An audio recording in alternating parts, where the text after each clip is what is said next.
Good evening, it's 8 o'clock. I'm Sally Burdett, live from Johannesburg. Your top stories this evening.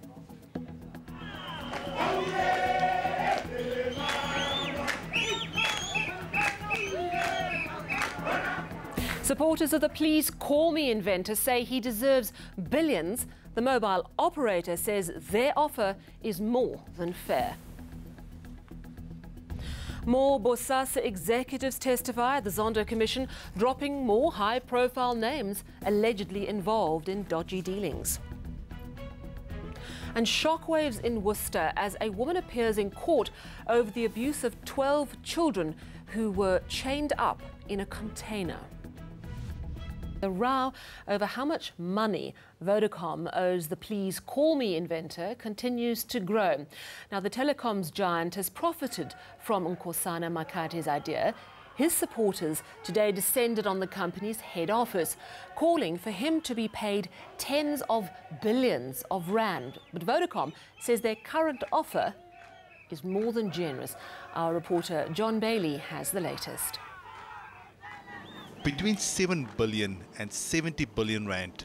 That's how much some analysts are saying Vodacom owes Nkosana Makate. The company is reportedly offering him 49 million rand as a settlement for his Please Call Me idea. That's even though Vodacom's admitted to the Constitutional Court it's still raking in billions via the service. Makate and the company reportedly reached a verbal agreement that he'd receive 15% of the revenue generated from his invention. But Makate is saying to date, he's received no money and hasn't agreed to any deal. One thing that's angered many is that Vodacom's former CEO, Alan Craig, lied in his autobiography, claiming the free message service was his idea. Something the Constitutional Court found no difficulty in rejecting. In 2016, the court ordered Vodacom to enter into negotiations with Makate to determine a reasonable settlement.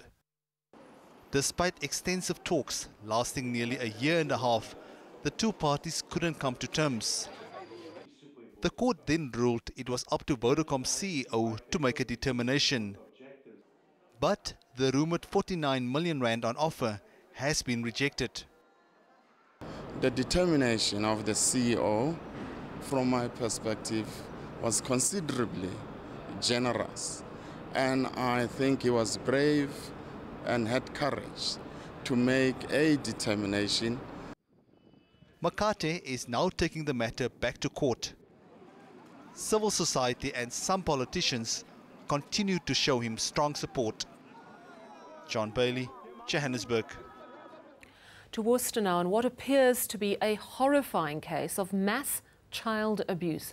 A 54-year-old woman is being investigated for the abuse of 12 children. Now, we are not identifying her at this stage as it may reveal the children's identity.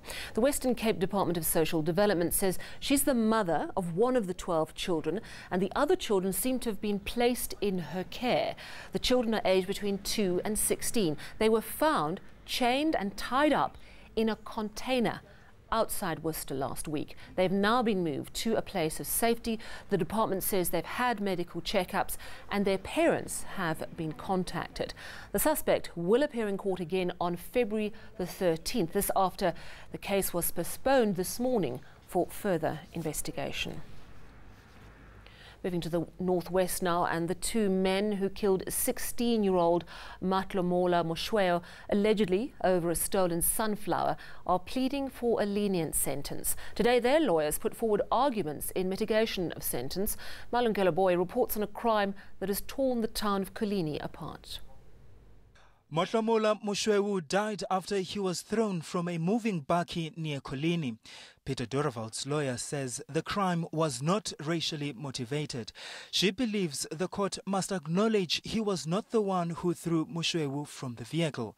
She says the incident has taken a toll, leaving her client depressed. At the same time, Philip Skutter's advocate says he's also haunted by the incident, so much so that he's lost about 40 kilograms. He's also pointed to the fact that Skutter has no previous criminal history. Both lawyers say they don't believe life sentences will help the community. But the state is saying Dorevald and Skerte acted with common purpose in killing Moshweu, the prosecutors describing it as a barbaric act that polarized the Kolini community along racial lines. This, the state believes, means that the two should rot in jail.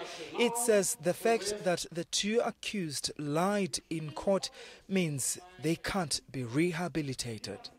Community members are watching the case closely. But a stiffer sentence, it will be a deterrent to those hooligans outside there who still want to do this thing. Look, this country, as I used to say, it needs everybody. For us to build it, you need everybody. Now all eyes are on Judge Ronnie Hendricks to decide what punishment befits the crime. Sentencing will take place on the 6th of March. Malungi Lupoi, Mahigeng.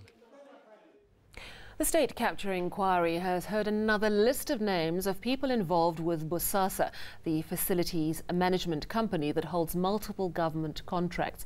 Today, Pretoria Magistrate Desmond Nair was among those cited as an alleged beneficiary of security upgrades and maintenance paid for by Bosasa.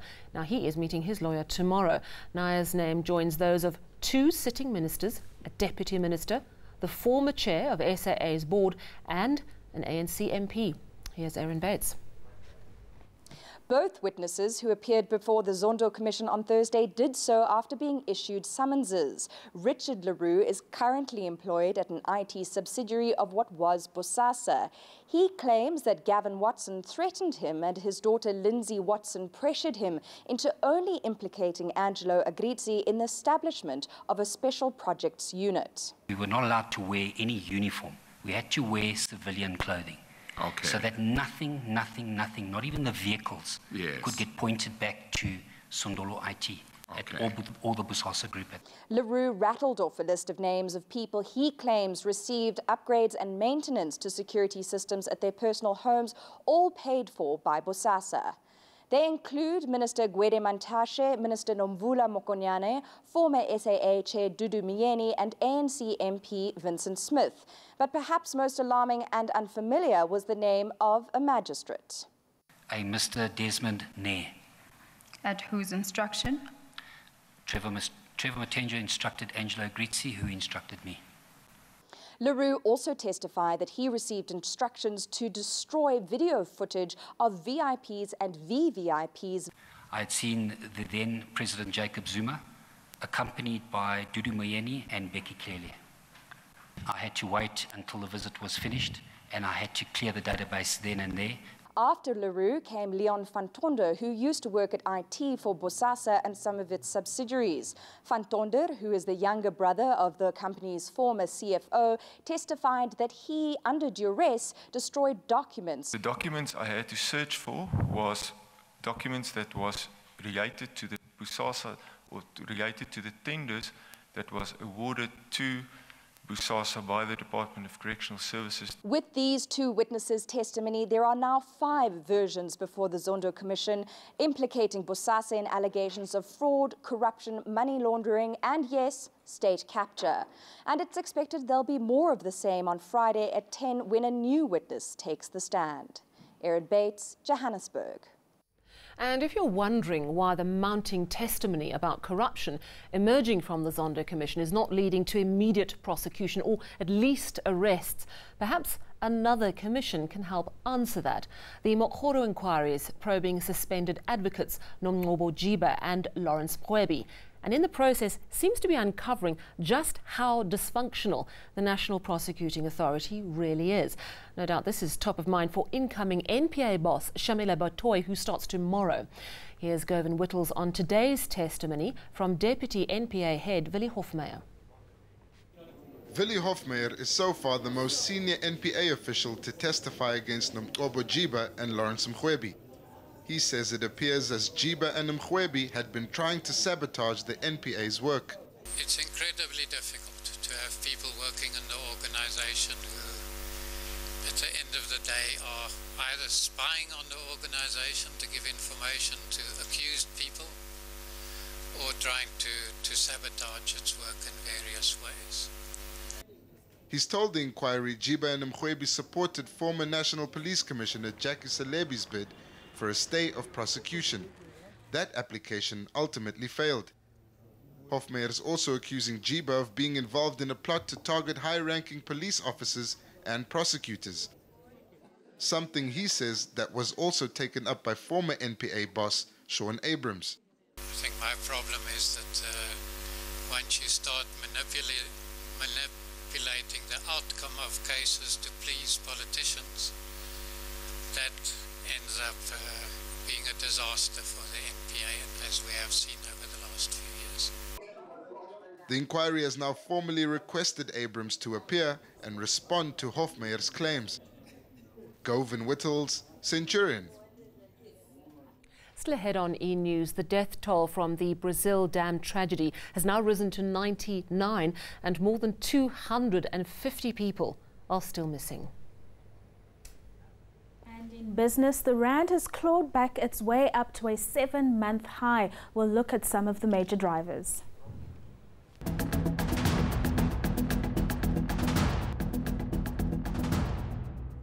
Let's talk business now with Rofiwe Madzena. Evening to you, Rofiwe. As the outcry over the Please Call Me saga continues, I'm wondering what Vodacom share price is doing. So today in particular, it was a bit of a mixed day for it. It traded lower for most part of the morning, but was able to claw back some of those losses later in the day. So we've seen that this week it's fallen from about 129 Rand a share down to 120 a share. So in the last 2 weeks, it's lost about 12% of its value. And yesterday, after the news was coming out about the strike and closing of some of those stores, it fell by just 1.2%. So it's been a significant fall for the company, especially in 2 weeks. Absolutely.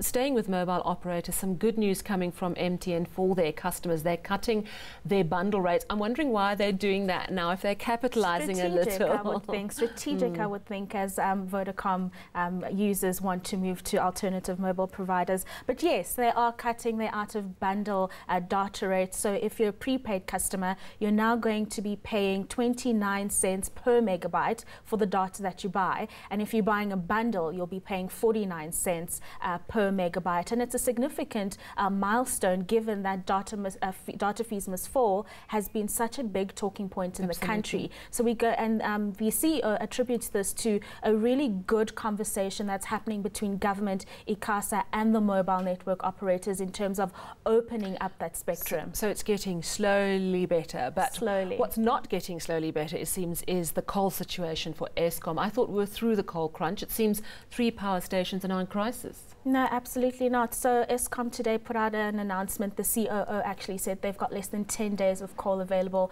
at 3 of their power plants. They didn't specify which those were, but we're going to possibly be seeing some power cuts. And of course, this is not good for your miners and manufacturers. No, not at all. Take us through the markets, if you would, please. Let's have a look at those markets there. So today we saw an interesting trading day because after a positive start to the day, the JSE closed flat and it was weighed down by poor showing from some of those miners. Meanwhile, retailers and banks had a positive close.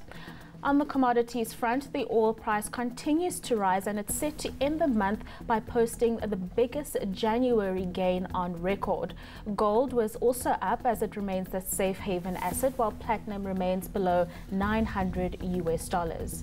Onto the currency now, the local unit. The dovish US federal stance message last night boosted sentiment towards risk assets, with the rand firming about 30 cents against the US dollar.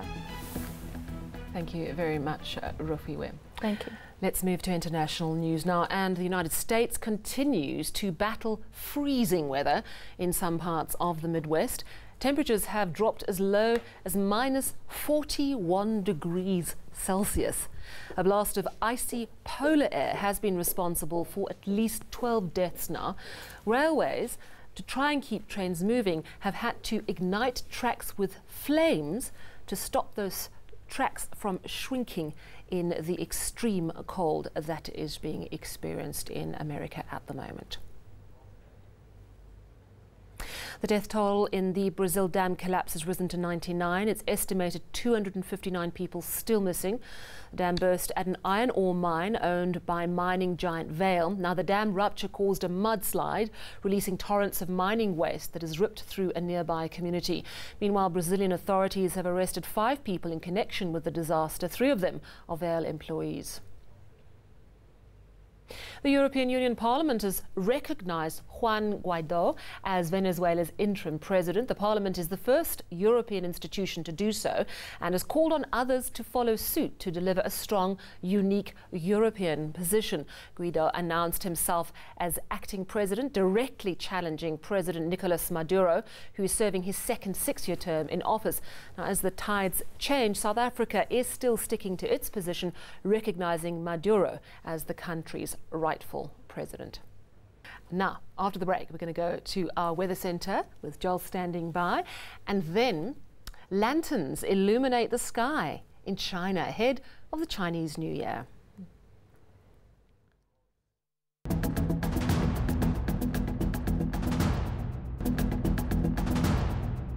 Let's get your weather now with Joel Guy in Cape Town. Evening, Joel. How's it looking? Good evening, Sally, and welcome to the Weather Center, everyone. Well, we have stormy weather that is going on across the eastern half of the country, as well as rain showers over parts of the Eastern Cape and KwaZulu-Natal. Now, this unsettled weather continues into Friday morning, and then throughout the day on Friday, we are going to see isolated to scattered thunderstorms setting in all the way from the western interior into much of eastern South Africa, pushing down into the Eastern Cape and KwaZulu-Natal. There will be a bit of rain as well for parts of the south coast and the southern areas of the Eastern Cape. Then as we go through Friday night, we will continue to see unsettled weather across much of the interior, but things are going to dry out on Saturday and Friday night across much of the Limpopo province. Now, here's taking it closer to your part of the country. We are going to be seeing isolated thunderstorms on Friday for much of the Northern Cape. It will stay pretty hot for the province. Upington warming to around 39 degrees. Partly cloudy skies are forecast for the southern areas of the Western Cape, with a little bit of rain between Bredasdorp and George, where high of 23 is forecast. On the other hand, it will be sunny and hot for Cape Town. Thunderstorms for Beaufort West and Oudtshoorn. We are going to see isolated to scattered thunderstorms across the bulk of the Eastern Cape, where top temperatures in the lower 20s are forecast in most areas. Very unsettled weather continues for much of KwaZulu-Natal. It will be warm for the province, with Durban warming to around 25 degrees. So will Port Shepstone, a little bit warmer for the northeastern areas. Stormy weather is also forecast across much of Mpumalanga. It's going to be warm for the Highveld, but hotter as we go towards Mbombela and Skukuza. We are also going to see thunderstorms over the western areas of the Limpopo province, mostly sunny and hot. However, for the eastern areas, Polokwane should warm to around 28 degrees. Thunderstorms are also forecast across the northwest, where highs in the upper 20s and lower 30s are forecast in most areas. Rustenburg peaking at around 31 degrees. We are also going to see isolated to scattered thunderstorms across much of the Free State. It will be warm to hot in most areas, but rather mild for Bethlehem and Harrismith. Gauteng should also see thundery showers on a Friday afternoon, with warm to hot afternoon temperatures. Pretoria making it to around 29 degrees. Now, here's looking ahead to your Saturday. We are going to see stormy weather across much of the country. Then on Sunday, light rain for Cape Town and George, and thundershowers for the rest of the country. That's all from the Weather Centre. Over to you. Thanks very much, Joel. Lots of lightning about. We've got to be really careful. And finally, colourful lanterns have been lighting up the night sky in China's Shanxi province ahead of the Chinese New Year celebrations.